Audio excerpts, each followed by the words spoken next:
Now we are going to get to the Big Brother season that made me a Big Brother fan. The season that made me the BB fan that I am now. Big Brother 11. And it was definitely interesting to learn about because again, this was the first season that I've watched in 15 years since I first watched this season. So it's going to be interesting to learn to see if the season holds up in rewatching. Also, this is probably one of those seasons that, it's probably a little ickiness in the first week. I'd say, honestly, it gets better with time, honestly. It's definitely a season that has very chaotic, very interesting, and crazy in the pre-Dre phase. First off, we got Jesse from last season basically returning and coming for HOH, and you're gonna identify by clicks and everything. And you get a lot of crazy back and forth around the season. Like, you get some of the most insane fights in this season. Like, this is all season brought us Jeff and Georgia, and I will say, I forgot how a little less likable Jeff was in this first season. Like, Jeff was pretty much like was trying to be like the most likable player in the house. How he freaking won the Curry top crying out loud. So Jeff must not never did something right, honestly, to become a very likable player. How he won America's Player this season and in season 13. The guy has done something right, but he has that's his going back looking at him this season. He did say some quite questionable things, honestly. I don't even mention the waste about that one forth, but that's a story for another day. But I don't know how less likable he was in the early stage, especially his fight with Russell, which is definitely a very interesting fight as a show. And of course, the iconic Technotronics thing, it's still lives right in my head to this day, the hilarious moments. It's fun. And of course, you got Russell, basically the one who just causing a lot of fights, and he's pretty much caused a lot of the fights. How that fight, the fight he had Jeff Lane this season with Jordan, and of course, the one with is iconic one with Shima late on the season. But then again, you do get a pretty solid cast. Again, you got Brayden, who, yeah, did say some very questionable things this season, and I totally forgot about that stuff that he said in this season, which I don't want to talk about. Lauren Casey, I think, got pretty underrated characters. Ronnie would have pretty epic downfall in this season. Jesse was always, it's probably someone that's always going to be entertaining in any appearance he's on, honestly. Ayoshima, who's someone that actually was a pretty interesting figure, which, yeah, that's the fact that I think she got spelled, like, you can understand what frustrations at least. Lydia was a fun character, Russell was entertaining, and Jordan was good, Natalie was a little more entertaining than I remember her being. Michelle was fine, and Kevin is a great character, and I love Kevin on this season. Great gameplay and a great presence throughout. Like, it was actually exciting when I found he actually was invited back to People All-Stars too. Like, holy shit, they about Kevin? Hell to the yeah!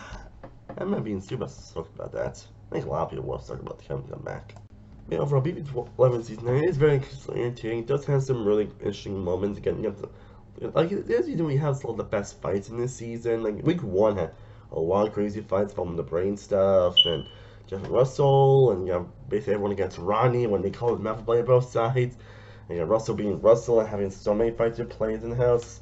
Which was one Mishima and one Jordan Lane in the season would be iconic, and Lydia causing a lot of fights in the season, especially the episode which got, but every day was insane to watch. What do you get to enjoying how segments because of everything that's going on? And these two Jordan win. I'm actually pretty sad. I'm gonna be like really wanting Jeff to win, but I was like, I might get Jordan to win. But yeah, I found Jordan to win, honestly. You know, she's not the most interesting pick in the world, but I do like Jordan nonetheless. But overall, this season that overall put a big grin on my face. This season that I'm definitely very happy that I still do enjoy on a rewatch. And now we get to Big Brother 12. I wasn't sure how I was going to do coming into this season. Honestly, I remember watching. It's my first time actually watching the season. Like many years after I finished watching as it was airing, so it's gonna be interesting to see how I was going to feel about Big Brother 12. And it's definitely an odd season, mostly because if you take it out in terms of gameplay, it's not the most exciting gameplay in the world. Well, mostly because it's like one of the lines like dominating the entire season, and a lot of those are. Maybe aside from the mad blind side, there's not really any like true blind sides the entire season. It's not able to be like, ooh, that could actually happen. Like, and no one that makes the season boring, but it's one thing that doesn't make it boring. The cast. I feel the same when I get to Big Brother 16. It's basically what that season should have been. And that's basically the best way to describe Big Brother 12, honestly. Like, honestly, I don't really have, like, too much to really say about Big Brother 12, honestly. I do generally think it's a great season of Big Brother. I will say that. And most of that, again, is thanks to the cast. Where you got a cast full of really interesting characters, really great gameplay, and Gameplay was not the most exciting gameplay, it's still fun to watch and because they all have distinct personalities. Of course, it's with the Brigade Alliance, which was the catalyst of the gameplay really getting late in Monzies, which we'll definitely get into. But they're all at least likable. Again, Hayden was a great strong challenge competitor. Not very like a person whose gameplay is actually a lot more underrated. People get credit for it. I recommend watching Ethan Mel's video on their winner ranking. You guys want to check that out. Also recommend checking out the channel. Period. You got Lane, who is also one of the most underrated funny characters in the show's history. Enzo, the Meow Meow, as he calls him, what that means, but he's always been my favorite of the Brigade members. I remember being super excited when he actually returned for All Stars, but we'll get into that. And they got Matt, who basically is the brains, who's kind of like the main villain, and he ends up getting voted out a little earlier than people expected. I found 7, though he ended up kind of saving himself the Diamond Fried Pizza on 8. But he's just also a great presence, a great fun to watch. He does make that terrible lie about his wife being sick. Yeah. And then get some fun pre-jam moments. Again, Annie was a really fun first boot. Money was fine, but she has fun moments. And Kristen has some really fun moments, especially with her fight Rachel. And you know, Andrew had a really fun downfall and a fun exit. And then you got the people themselves, Brendan and Rachel. And this gave up to the birth of one of the biggest names of Big Brother, Rachel Riley. And let me tell you, Rachel Riley is someone I have the most complicated relationship ever. What do I mean by that? I mean, like she's definitely like a character. She definitely is a character. That's for sure. She's someone that's very feisty, very loud, very get into fights. Like kind of the perfect reality TV show character. Well, at the same time, there are some moments where she gets so whiny and upset and just gets so emotional to the point where it grinds on your ears. That's what I mean when I mean that she's down. Like I will say, my opinion actually went up a bit more than I expected on Rachel in these rewatches. So while she still has those annoying great moments, I actually gave a little new appreciation for Rachel. Honestly, not going to say she's like one of my all-time favorite Big Brother players, but as a character, she's an all-time great. I won't say I'm in love with her like a lot of people do, but I can at least see the appeal. Battle of Comes like her fight with Kristen and the week 4 is definitely still an iconic moment. I'll definitely give it that. Yeah, I remember the last time I was like, what does Brendan see in her, honestly? But I think the more I see relationships I shown in Amazing Race, the more I actually saw it. Thank you, Scott, on that. Also, the fact that she's also the reason why I really didn't like Amazing Race 20 out, by the way, just also letting you know that.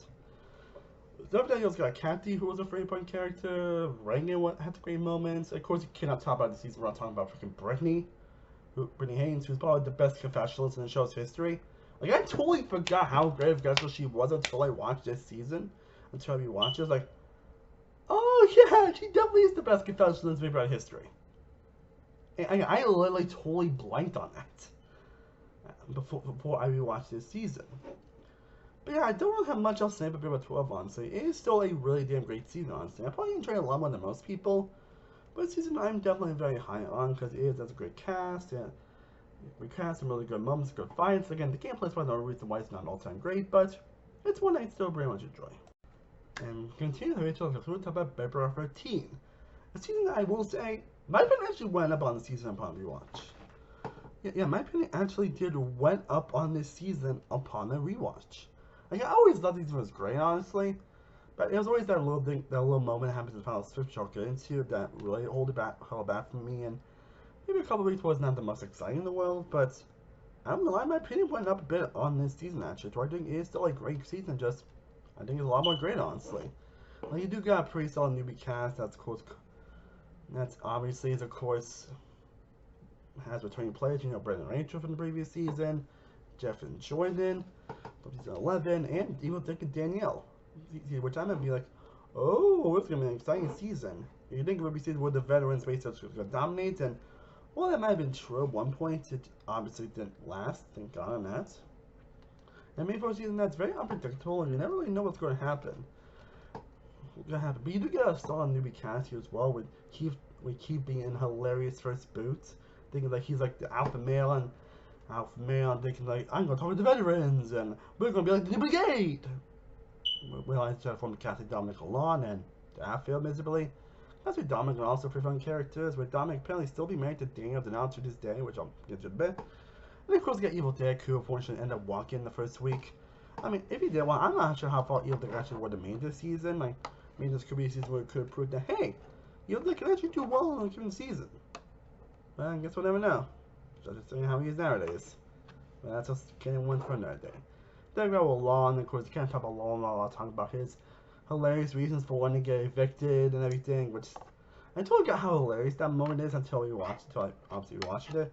I think I said that a lot in these seasons, but I totally forgot how great, like, sometimes you can't get what certain moments did or did not happen until you actually watch the season. It's like, oh yeah, I got how hilarious this moment is. So there's 1 or 2 instances where Rachel probably could have actually got evicted this season, but we'll get better and talk about Rachel. And then you got Shelly, who I thought was a really great president. Some that second floor is of course responsible for the whole blindside happened with the double eviction. I don't think she should get death threats because apparently she did get death threats apparently, but yeah. Then we got Kalia, whose character I enjoyed a lot more than I remembered. I enjoyed Kalia so much more in this season. I don't think I dislike Kalia, ever dislike Kalia, but I can say I enjoy her presence a lot more. And same with Adam. Is Adam not a good player? Not really, but I don't know. Adam's just a fun character with a lot of fun lines to give, a lot relations to people. He was just a fun-loving guy. And in Portia, I really enjoyed a lot more this time around as well. Then we get to the veterans themselves, where we get to Brent and Rachel. Brent, of course, ends being destroyed by Dana Donato. Dana Donato really takes a lot of her villainous traits in this season. To prove that she definitely can never do the best aside from being controlled by America, because that means that she can never like do the best on her own. Like, she can do good at first, but then the game kind of ends up tanking, which kind of what happens here, honestly, which ends up getting blindsided by Jeff. Speaking of Jeff, this is easily his best of the 2 runs. Sorry if it's from questionable comment he probably made about Dumbledore that I didn't realize until I watched someone's video on it, but he was still good presence against another person that actually couldn't make very far if he didn't get blindsided. This one just kind of happened, but this one was a lot more his fault because obviously, you know, followed with Shelly and then a double eviction. Like, not much. There's also the season that really made double evictions most exciting. Because I don't think we got until this season. I don't think we got like a true exciting top tier credible double eviction since they're entering season 7. This shows how incredible they can really be. Because it's an instance where Rachel Riley could have actually gotten evicted. Like, it could have been easy for Richard 1, but then she was like, nope, Jeff, you need to go. Especially after a fight they had before the eviction, literally a couple hours before the eviction. Yeah, and Eve Joy was also pretty good as well. Someone actually could have been a 2-time winner if she actually made it to the end, believe it or not. And then we have Rachel Riley herself. And I think this season she definitely was a star in the previous season. This season definitely made her a reality show star at this point. But again, for good and bad reasons, like I pretty much except Voice of Baby 12, and except we get a lot more Rachel, though you can still see moments where she actually is pretty smart, and a lot of moments where she does grow a lot, but obviously it doesn't start the best. Like, she actually was almost nominated week 2 because there was some comments she made to Jeff and Jordan, which was not good, and then her crying and her emotional stands make her a wreck week 4, which kind of said a lot of relationships she had in the house. That she didn't want a Portia, that she had a good one, but after that, it was like, I don't want to deal with this. and what's the problem about that? Fucking Lawan was going to give, as I'll say that, if Lawan didn't volunteer himself and wanted to get evicted because of the fact that Julie Chen hinted about there being someone returning to the game, like, I can get special powers! Rachel could have actually gotten evicted. And same with the double eviction, if that fight did not happen. Jeff and Michelle did not happen. Like, there are some impressive gameplay moments, but Rachel's, of all the winners on this list, is probably, I think of all the winners, Rachel's probably one of the more lucky winners, that it's kind of lucky she actually won in the first place. That's more because of, you know, the twists and everything, because the dual twist, and of course that comes back in the final 6, which she was joining Porygon evicted, which I'll say is still kind of a negative on this season, probably why he's not top tier in my opinion.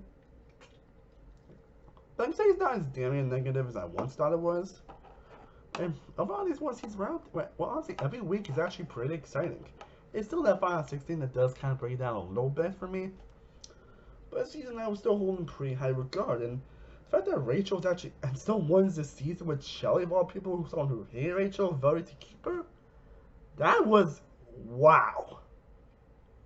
Just insane series of events. But yeah, Overall, I can say I'm pretty high on Big Brother 13 after this rewatch. And speaking of seasons I'm still high on, Big Brother 14 is still one of the best seasons of Big Brother of all time.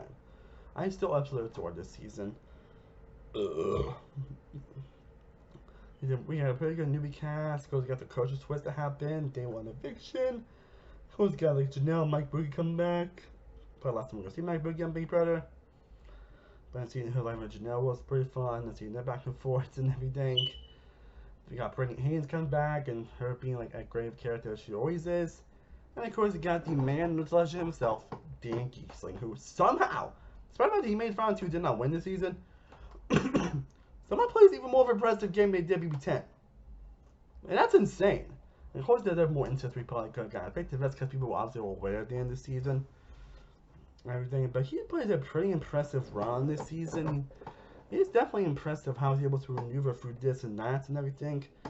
And that just shows how great Dan always is as a Big Brother player. He's able to get out of any situation. He's able to do it successfully. Like, do I remind you of freaking dance? You're on round 8. Like, do I need to remind you of that? I thought so. But again, you get a pretty solid cast. Again, also got Jody, who basically is the unfortunate day one first boo. People are still demanding to come back after that.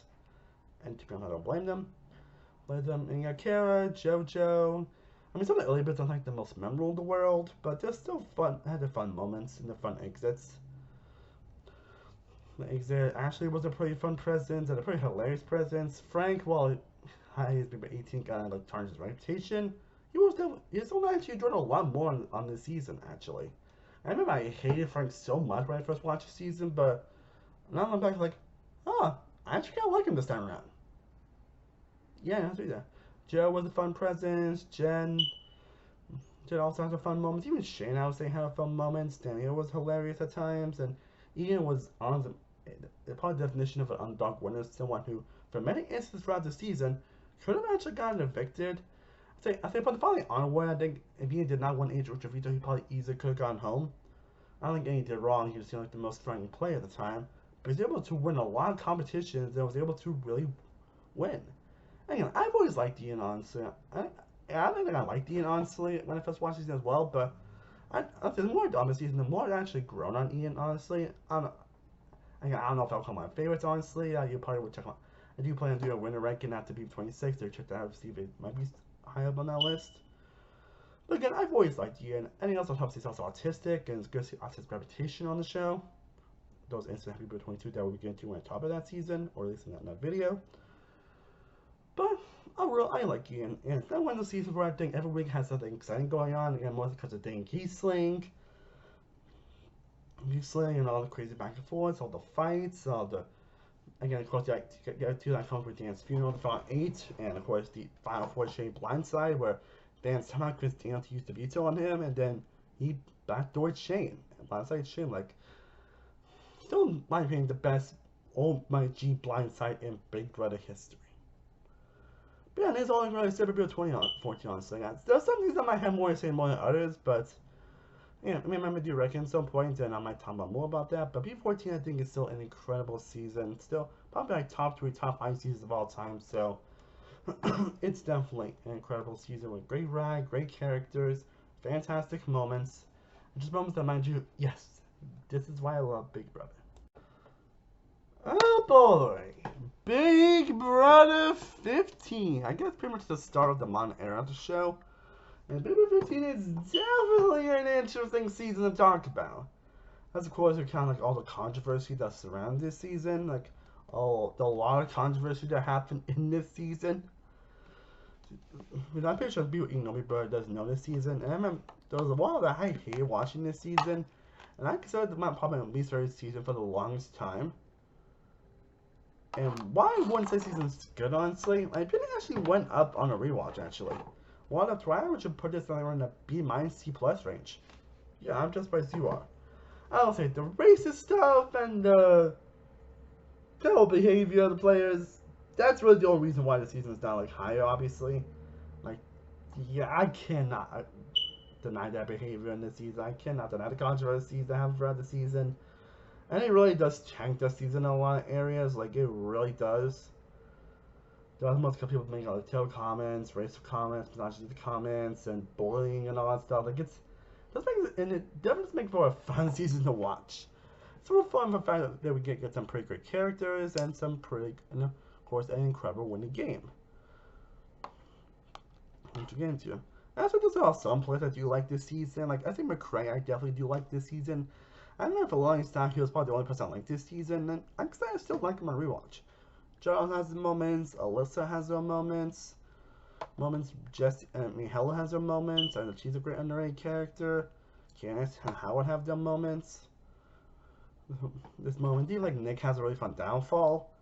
But of course, Jeremy, and Caitlin, Gina, and Aaron, and of course you got Aaron, Gina, and Marie, who are two of the worst players in Big Brother history, or at least in terms of how their personalities are.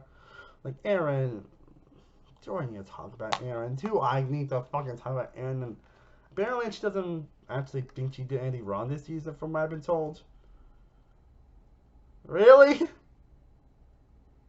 Really? And you got Marie, who I think is honestly might be my least favorite house guest of all time.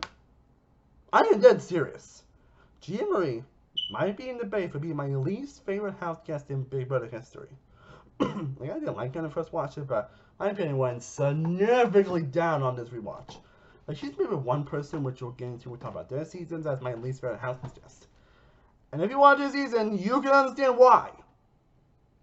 And nothing but the whiny, bratty, and annoying, and she literally told Candace that nobody wants her except even her mother. During a live eviction. Not mention her reception with Nick and her MP. Like the only positive I can really say is that she was the one that actually got Miranda McCray out. Besides that, I never enjoyed anything Jim Marie does this season. Not in the slightest. And Spencer is fine, honestly. I just have found him to be an interesting personality. I mean, he's one of the people that says. I mean, he at times director for being nominated most times. Honestly, he's based on the potential problem this season. Like, he only got nominated like 4 times in a fucking row. He got nominated like 9 times period throughout the season.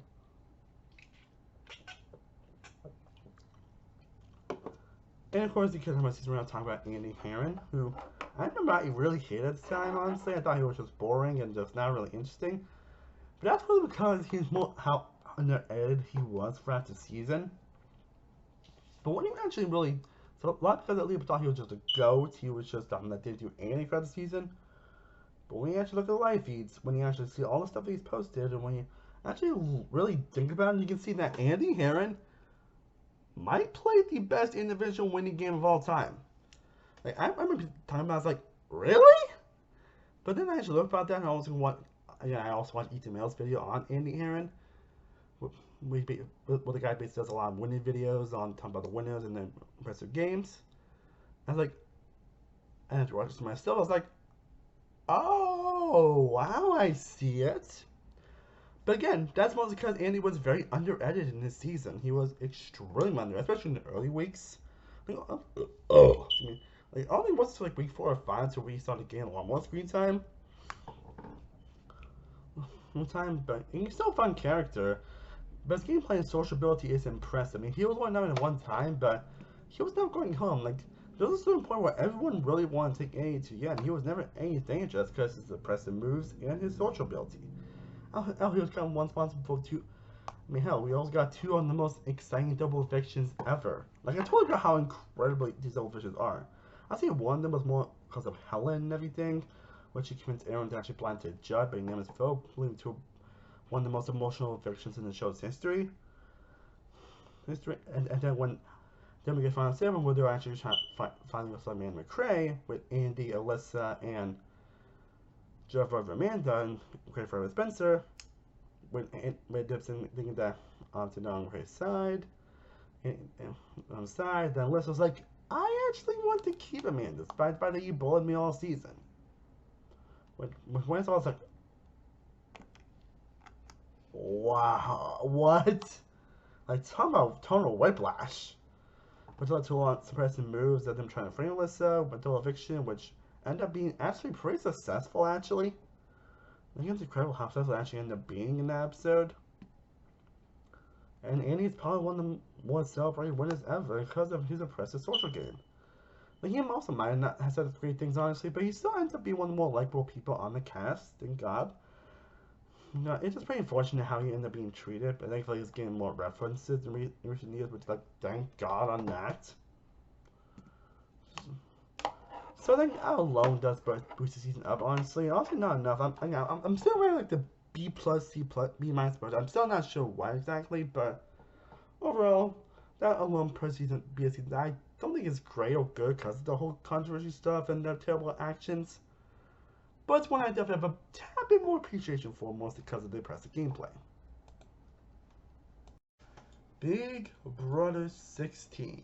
Now let's get this short and sweet, honestly, because I really don't want to talk about Big Brother 26, because it's season I think it's honestly gotten worse upon rewatch, because this probably was descending on the modern era of Big Brother, and sets up the tone of what you can expect from a lot of modern seasons, and I don't mean that in a good way. I really don't mean that in a good way.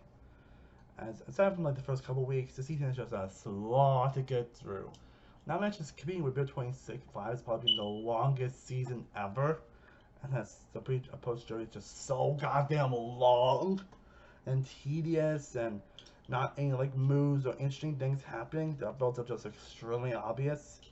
And well, you do get some of a solid cast here, honestly. Like, you do get some pretty good killing. And Darren Carter not as interesting. I remember them being, unfortunately, and I do have my own issues with the fact that they kind of like changed the game meta for the worst as much as they're. I don't hear them as people, obviously. I don't think they're bad people, obviously. Like, they're really good people. And I do remember watching their Winner Circle podcast. I do recommend watching. If I remember, I'll leave a link down below in the description, but I'm sure you guys know that. It's the meta that basically changed the game for the worse. As it's just trying to have one line just steamroll the entire season, and we all know that steamrolls don't really make for interesting TV. Basically, characters like Victoria has a moments. Frankie I did find Frankie I did find as annoying as I did when I first watched this season. I always have some stuff with Nicole Francis' first appearance, and I always love Donnie. He's like one of the nicest and sweetest people ever. I'm still demanding he makes a return at some point. Please pray about Donnie. Please pray about Donnie. Zach is still a great character, despite the fact he kind of religious to the yes, but he's still a great character. But he and Jocasta, even Amber, Brittany, and even Pathfinder and Jordan kind of just bled, but Devin Horse is an all-time terrible 8 choice, leads to an all-time crazy week 2. But unfortunately, that's only craziness the show really gets, honestly. And there's Caleb and his sales coach Amber that still has not aged well, and then there's the bottom block, which I think at the time was an exciting twist. But I feel like considering that the Derek pretty much just changed this twist, it makes this twist a lot less boring, and it honestly I feel it's gotten worse the more people think about it. So yeah, I think Big 22 is one of the worst seasons of the show. It's honestly it's gotten worse the more I think about it. That's really all I can say about it. Now we get to Big Brother 17, which thankfully is I think has gotten on a lot of people the more time goes on. And honestly, me too. I think it's a pretty good season, honestly. I don't think I'm in love with the season, unfortunately, but again, this season has some pretty crazy weeks and some pretty interesting moments. Again, they did unfortunately probably the battle block and the twin twist, which of course don't have much. Like the twin twist definitely doesn't have like exciting results, especially when the people actually figured it out pretty easily. But so yeah. But you get a multi-solid cast here as well. Like you get some pretty interesting pictures. Like Jace was a pretty fun first boot. It's supposed to start like Dave Vaughn's reign in the reign during this time, and Dave Vaughn I think is an all-time great character. That's why I think each appearance has gotten better, honestly. Jeff from his race, kind of boring, honestly. Audrey had a crazy downfall. Someone that basically was supposed to do well. She was actually the first trans person to be on the show, but yeah, she kind of like ruined her game, obviously. Yeah.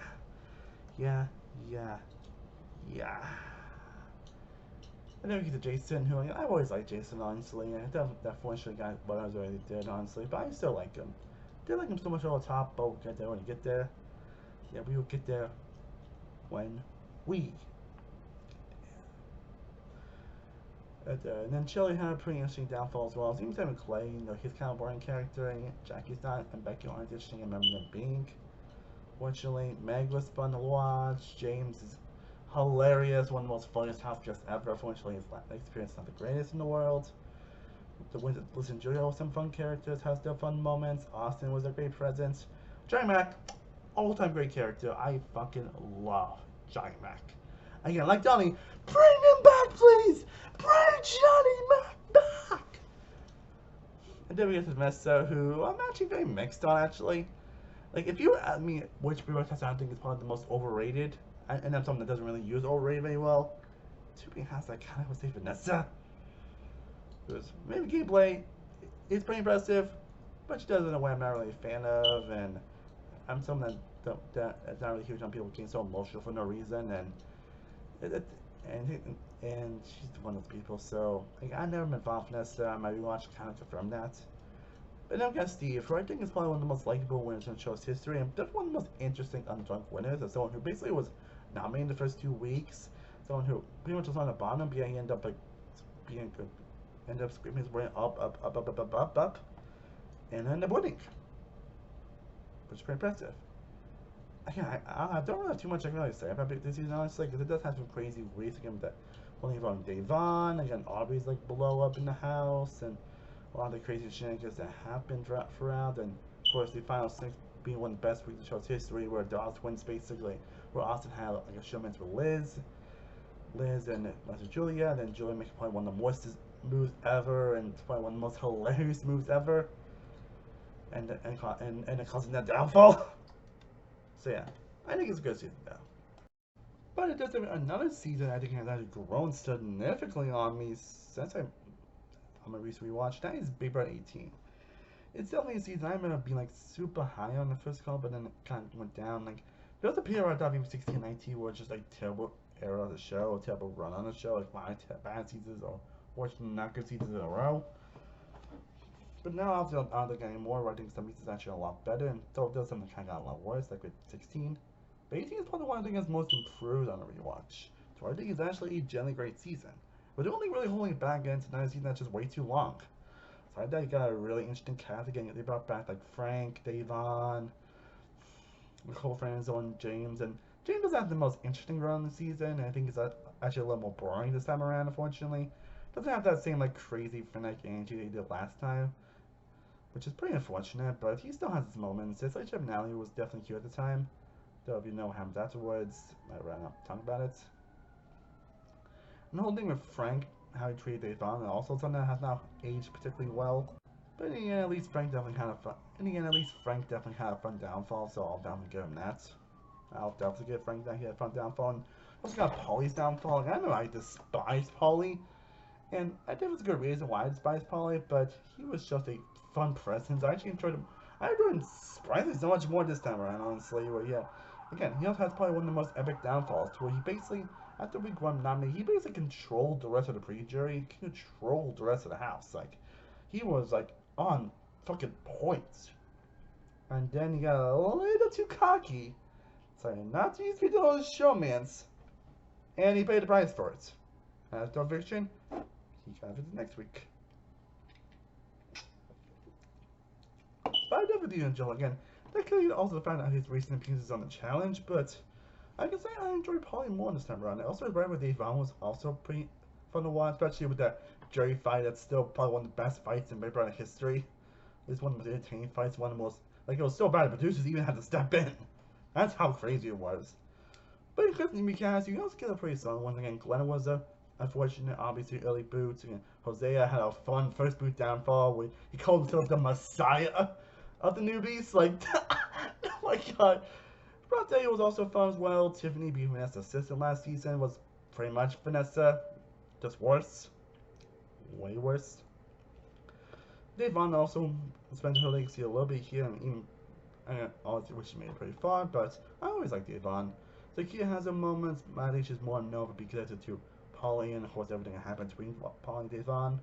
Bridget has her fun moments, Michelle has her fun moments, Victor, fantastic character, Corey, kind of boring, but that charm, and then we get, but you know, at least it's not like dull at least, but, and then we get to Paul, who's a player I'm always so fascinated and conflicted about. In both of his runs, I'm always so conflicted on how to really feel about Paul. Because, like, 1 minute I thought he's actually a pretty entertaining guy, and then he's actually a pretty good underdog. Like, he was nominated the first 3 weeks, and ends up winning a lot of the competitions, and that's a pretty good run. But at the same time, the guy can be kind of an asshole. Like, he definitely wasn't the first week. Like, he was legitimately an asshole in that first week. But I think after that, he's actually starting to mellow himself out a little bit. Though sometimes he can get into fights with people for no reason and says some pretty terrible things. And this and next thing you were talking about are pretty much the examples that also. Sorry. This season and next season, because obviously Paul did come back next season, are pretty much the prime examples of how not to manage a jury. Like, these seasons are basically prime examples of how not to manage the jury. And he played best for when Nicole Franzo surprisingly won. And I remember being super ecstatic because I don't mention, but at the time I actually had a kind of a crush on Nicole. I don't know if I should say that honestly, but I kind of had a little bit of a crush on her because she's like so adorable and so lively. And honestly, I think she actually plays a lot better getting people to give her credit for actually. But I just assumed that Paul was just going to win, obviously. But no, Nicole Franzo in the winning season, and I'm like, holy shit! I think I was good. Oh my god! So yeah, B28, I'd say it's a great season. And now we get to a Big Brother season that I still think is one of the worst seasons in show's history, but I kind of grown up a bit, and that's Big Brother 19 now. Big Brother 19 season, well, I think a lot of the issues are pretty much still there to where I still think it has a boring stretch of weeks and episodes to where it's just the most boring and tedious. Like, this is probably one of the three instances where I actually almost stopped watching Big Brother because of how terrible it was. But I think there's one element that does actually make this season. That's basically Paul's downfall in this season too, where they pretty much brought him back in week 1, basically had a crazy end up spending with someone also got evicted day 1.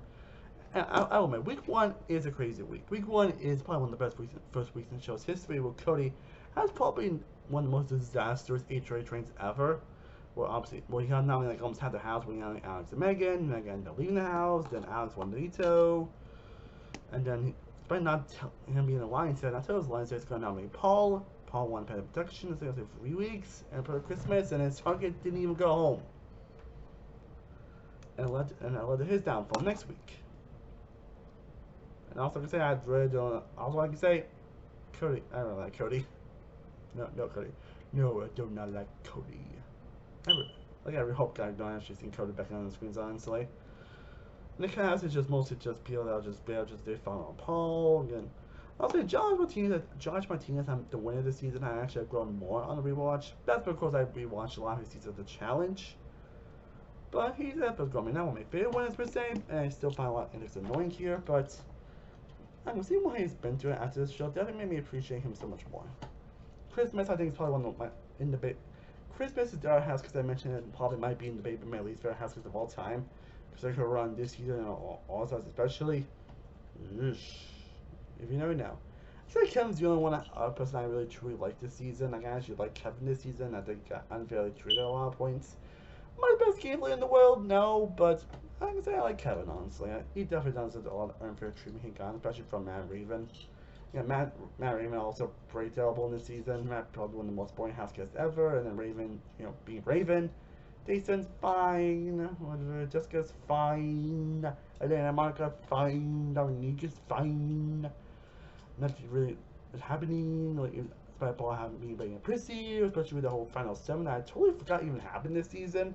Well, I totally blanked on this moment where Paul actually ended up convincing everyone to throw that final 7 entries to Christmas in a running competition. By the way, Christmas had a broken leg in that for most of the season, so yeah. But the thing that does elevate the season is the fact that Paul lost again. Again, Paul is pretty much a perfect example on how not to manage a jury. But, like, if you look at the definition, how to not manage a jury, Paul will always go up. It's mostly how he treats certain people and all that, how he just never owned up to anything, and how he treated them on the way out. Like, that just, it's pretty much a death sentence to it. That ended up costing him to win twice. And how a lot of people just wanted to go against Paul. Even, like, the fact that fucking Cody, who pretty much despised Josh for a majority of the season, ended up being deciding about him to win. That should tell you something how bad Paul's jury manager was. I'm gonna go like, no way. Is Paul gonna lose again? What? Which, depending on your thoughts on this, despite your thoughts on the season as a whole, we all can agree that that was just a shocking WTF moment. But yeah.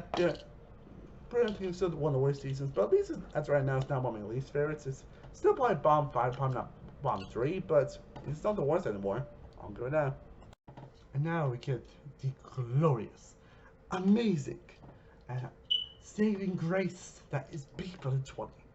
The season, despite its issues, saved Big Brother from being a season that was just kind of deteriorating for a bit, and while it still puts on the minor issues of the show at this point, it's a season that is so glorious to watch. Having one of the best cast in the show's history. Having probably debated the best pre-jury in the show's history. Like currently I'm still debating with that season and the recent one 26 as the best pre-jury. But Brother 20 has like 5 weeks of incredible TV, crazy chaotic gameplay. Week 1 basically being a week where basically Tyler won the season 1 H with about 2 pawns, and then once I wanted to keep Steve, one had to see Sam, who was a robot this round. And Caitlin was actually convinced someone to actually flip on Steve, someone who doubles a father figure, and it's caused Caitlin's crazy antics. She won HOH, turned out her husband was Swaggy. Then we got the whole Scotty HOH, and the whole Ross's birthday, week 3. Caitlin's downfall, week 4, and Sam's terrible HOH reign. And we get not HOH reign 5, but a whole day by Rachel. Of course, the iconic, what's wrong with Angela? Like, again, one of the best pre-juries in Big Brother history. Where every week is amazing. Even the poster has some great moments. So I would say, yeah, probably everything. I'd say everything from the Second the Sky Returns onwards. It's not the most exciting TV in the world, but it's not boring by any means. I still have fun character moments. Character moments as well. You still get a fun double vision with bragging vote outs, and you just get a lot back and forth, a lot of touching scenes throughout this week. So at least it's not boring. But then got the whole Bailey situation, and there's a whole hacker twist, which I don't know, it's not that great of a twist, but it never far to end the season for me, in my opinion. I can see why it would for some people though. Where you get an epic Bailey downfall, the whole crazy falling Rockstar being victim as HOH, and then Fessy being a fucking idiot and putting up his closest ally. Because, oh, one of them has to be lying, so I'm gonna put both of them up. That still makes me laugh to this very day. But again, the cast is one of the best casts in show's history. Again, Steve being an interesting first boot, so I can see being a great character that will wear out too soon. Winston actually being surprisingly a more interesting character than you would expect. Caitlin having played one of the worst games ever, but was such a fun character that if we do end up getting our All-Star thing season, she's a definite return. Rachel also having an interesting downfall as well, and a surprisingly blindside as well. Bailey having also a fun downfall, having some big moments throughout. Rockstar, again, her Roberta was great, she has some good moments. Scotty, he was fun. Fessy was an idiot, but a fun idiot. Haley, I also really like Haley. I expect Haley to also make her return for a second chance season, like praying to God we do get Haley return. Brett probably one of the few douchey bros on reality TV that I actually really enjoy. Like I'm usually not a huge fan. If any reality show archetype that I'm usually not a fan of, it's probably the douchey bro archetype. Mostly because they got so meatheadedness and so bro-y and this makes for the most likable people, and we'll definitely talk about one of those bros when we get to next season. We'll get to the work examples of that, but Brad's probably one of the ones I actually really enjoy. He was just a likable person. Sam had a really up and down downfall, so that still I think is an all-time great character. Angela, kind of boring character, but she still has some good moments. JC, still questionable things, but still fun character. I really like Tyler. He was definitely the standout, probably to be the best player to actually win. And I actually really like Casey as well. Again, maybe she's not the most interesting TV in the world, but I think she's more of a fun character than people get credit for, in my opinion, at least on this season. So yeah, I can say despite the fact that Kels kind of teetered out a little bit, and I still think 20. I still think Big Brother 20 is one of the best seasons in Big Brother. Bar none.